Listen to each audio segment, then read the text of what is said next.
It's not for you, baby. You seem to be mumu guy. I send you text and you no reply. Oh my god, this stuff no be by force you, make me divert you. Hey guys, what's good? Welcome back to my channel. In today's video, I'm going to be giving basically my first year tips for everyone going into university in a week or two. I'm gonna try and make this video the least boring it can possibly be.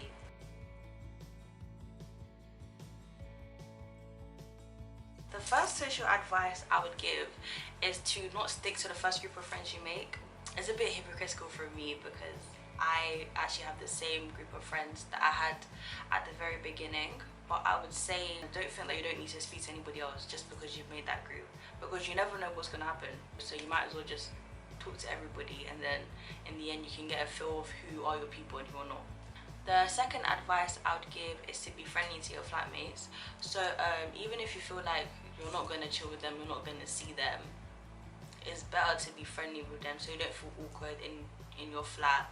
And especially if they all become friends and you're just like the only one who doesn't speak to them, it's just going to be awkward for you. The next piece of advice is don't be too open about your personal information, right? So it's fine if you tell your friends everything like I do, I can't lie, but when you first start uni, don't use that as a tool to become close with somebody, because you don't know people's characters fully yet. So yeah, just be careful, because it's uni, like things get around so quick. So if you end up telling the wrong person, it could just go so left. The next advice I would give is to join societies. So I didn't really join any apart from the ACS, which is the African and Caribbean Society. I wanted to do cheerleading and dance mainly, but when it came for trials, I was too lazy and a little bit shy to try out, so I just didn't do it, but I kind of regret it. So I'm actually going to try out this year for cheerleading. The next thing I'm going to advise is to not depend on your friends for everything. So if you want to do something, don't depend on your friends. If you want to join a society that your friends don't want to join, don't not join it just because they're not joining it. Like, do you get what I'm saying? So do what you want to do at your own time. It's fine to like want to do things with your friends, but don't just follow basically everything that they do. The next thing I would say is do not feel pressured to be out all the time. So like obviously you have freshers at the beginning, which is fine to go out, it's fine to like go to all the freshers, but after that, if you don't feel like going to the club every other week, if you don't feel like always going out to eat and stuff, don't just do it because of your friends. Like, they should be fine with you wanting to stay inside, you know what I mean? So don't force yourself to be going out and spending the money that you're not going to enjoy spending, you know? Next thing is be careful who you go to the club with, because there's been so many situations, people get spiked, people get left drunk on the floor, people get recorded in a terrible state, and obviously you don't want to be that guy at freshers.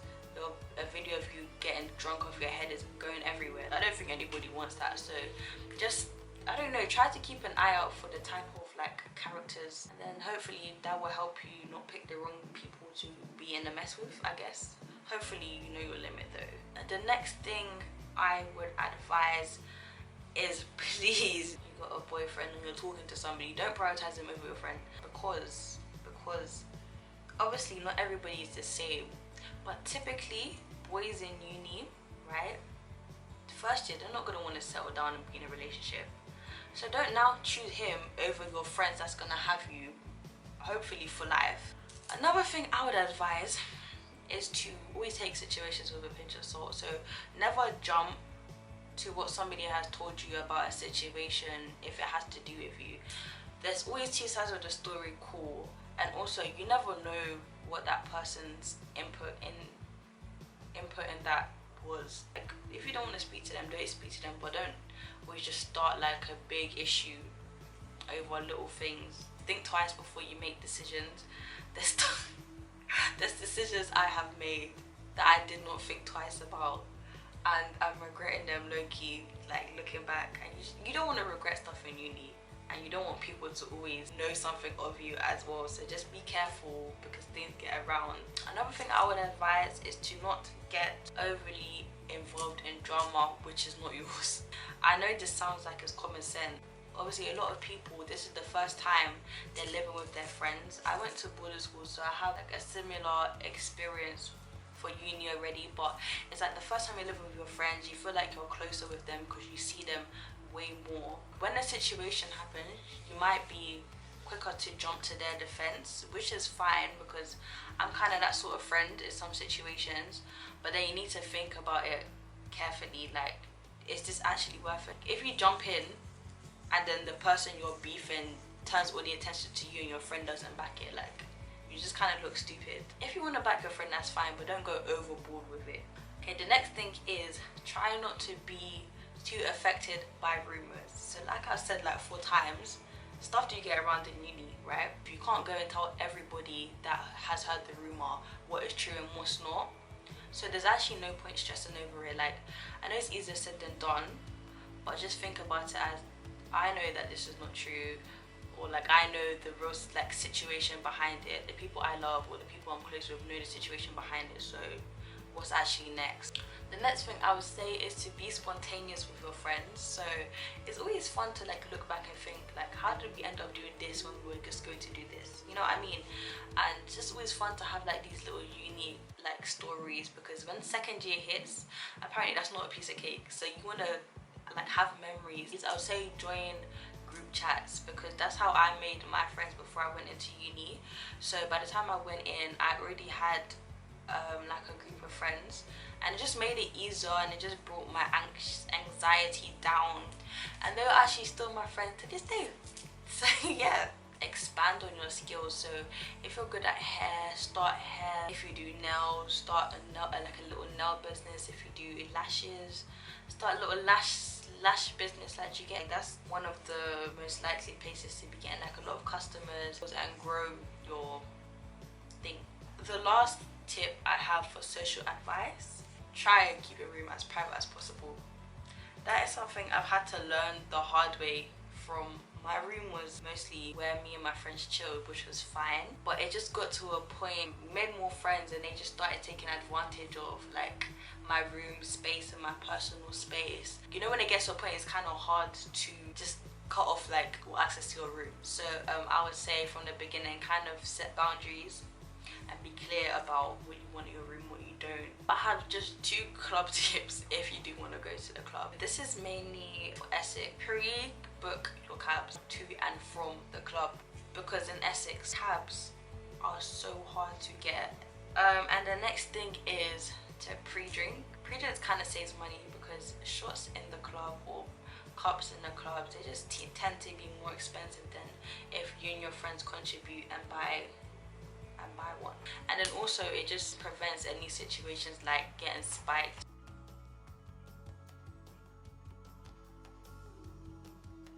So the first advice I would say is to don't leave your work till last minute. It's still something I'm trying to learn from. The pressure just really gets worse, especially if you do a course like law. You just feel so overwhelmed when you know that you have a few hours to write like, let's say 500 words, and when nothing is flowing to your head. So if you're gonna leave it late, at least a week before, just do a bit every day, and then by the time the deadline is coming up, you have most of your work, you just need to like edit it. The next thing I would say is that if you don't go into your lectures, like if you miss some, at least read the notes, because then you'll get an idea of where you are.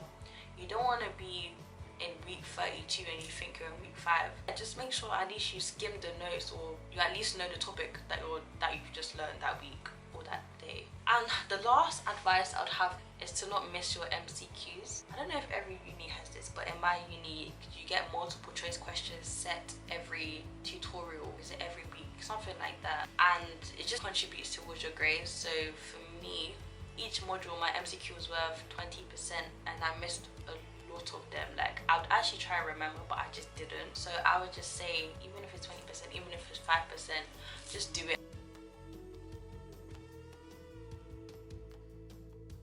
You save your SFE, like, even if it's not everything, try to save, even if it's £100 every term. It's just best to have some money for the future. So when you get your SFE, try to split up your money every month so you know what you're budgeting for. Because if you just have all your money in one place and you're just spending it, you're not realizing how much you're spending, whether it's even going to last you until your next SFE. I have different bank accounts, so I just put this month's in this account and then keep the rest there, and then yeah, so every month I know how much I'm looking at, how much I'm meant to be spending, even though it doesn't go according to plan. But that's not the point. The point is that you have a budget in your head and in your bank account that you should be sticking to. The next thing I would advise is obviously to pay all your bills first. Pay your rent first as soon as you get your SFE. If you have a phone bill, put that to the side. Don't go and be spending your money and then it's finished before you're meant to pay for what you needed to. It doesn't make any sense. To possibly get a weekend job. If you have a job, you value the money more. If you get like an allowance from your parents or like an SFE, you don't work for the money, so you're just like, oh, whatever, will come again. The next thing I would advise you to not do is be too generous. Literally, everybody in uni is in the same boat. No matter how much money everybody gets a month, right? You all need to pay for your accommodation, buy food. You all need to buy like those little stuff. Like obviously you can help your friends if you actually have more than them and they need help, but don't always do it because people start taking advantage of your kindness and of your money. I can't think of everything, but just like the main stuff you need. So I would say disposable cutlery, disposable crockery. You need to have more than one duvet set, an extension cord, an air roll, the Essex laundry system thing. You have to pay every time you dry your stuff, and some people think it's a waste of money. Medicine or like a first aid kit. So I just always have like paracetamol, ibuprofen, plasters, iron or a clothes steamer, because you don't want to be going to lectures with wrinkly clothes. Like it's actually not cute. Obviously pots and pans. I thought that was like obvious, but like quite a few of my friends came to uni with no pots and pans. Possibly a rice cooker, a drying rack for your plates and your cutlery. If you're not gonna buy the drying rack, buy a washing bowl to just put your stuff in and you can dry in there. The shoe rack, to just save space in your room. Obviously you need a plate set, obviously drinking glasses, bathroom mats. Another thing which is debatable is a mini fridge. Some accommodations I know they don't allow mini fridges, but I think you still will be allowed like those cosmetic fridges thing that you can put on the table at least. For me personally, I feel like I wanted to get it because like I just wanted my drinks cool, but I didn't want to keep it in the fridge because I have to go all the way to the kitchen when I wanted a drink, which was so long. Get a laundry bag with handles or with wheels. My laundry was in the other building, so I'd have to come downstairs from the third floor out and round into the other building. And when my handles on my laundry bag broke and I had to carry it from below, it was, oh my god, it was so long. The next thing that's debatable is an air freshener, so like the ones that automatically puff out, or the plug-in ones, a vacuum cleaner. So some accommodations, I think they provide you with one, but some of them don't. Hand towels. And the last thing I would advise you need is a set of containers. So getting a printer is like a, don't know, because if you're the type of person that learns through hard copy material, a printer will benefit you. But if you don't learn like that, you don't need to print most of your stuff, they're all online. The next thing is textbooks. Most of the stuff is online, so you don't actually need a hard copy version, but if that's how you learn better, then yeah. The last thing, which is debatable, is a TV. You literally don't need one. Everyone knows you don't need a TV. But then again, I didn't have one, I think the first term, and I was perfectly fine. Like, I was just like, you don't need a TV, like I've got my laptop. But then when I got a TV in second term, I was just like, how did I not have one? Like, you know what I mean? So personally, I would advise you to get a TV. So the first thing I realized I didn't need was like all those notebooks. I only bought 3, but I didn't even use up all the 3 of them. I started writing my notes on my iPad and on my laptop, like I didn't even use it. But once again, if you learn better with doing stuff like by hand, then cool, buy them. Next thing, it's not gonna make sense, but you don't need a MacBook. No one actually cares if you don't have a MacBook. Like, no one's gonna look at you and be like, oh my god, she didn't bring a MacBook to uni. The next thing I would say is that you actually don't need that much clothes for uni. It's hypocritical of me because I actually do bring a lot of clothes, but I know it's like you just mainly rotate the clothes that you've been wearing. In reference to my whole video. I didn't need the bins that I bought because I got provided with them. Also in my video, I bought like a bed desk. That one I low-key feel like you do need. It's just handy for when you're doing your work in your room, because I had all my lectures online. Sometimes I wouldn't want to sit at the desk, so I'll just sit on my bed with it. The last thing that was in my video as well, or the only other thing I remember that wasn't necessary, was a lamp, because my room came in with built-in lamps.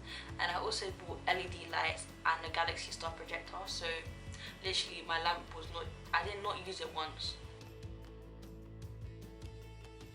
Make the theme of your room more bold, a rug. I got rose LED lights. If you haven't watched my room tour, you can go and watch that to see how the things came together. The colour of your bedding also brings the colour to the room. A desk mat, chair throws, and also throws for your bed. So if you just get a large throw, just cover your chair with it. It looks really good. And the last thing is posters. So if you go on Amazon and just type in the colour that you're looking for and then posters, you'd find posters on there that have like a good theme, you know, for your room. That concludes my room decor ideas. So anyways guys, that's the end of this video. Thank you for getting to the end. I'm gonna be trying to keep up to date with my like uni vlogs and stuff, so you see uni life. Please don't forget to like, comment, share and subscribe, and I'll see you all in my next video. Bye.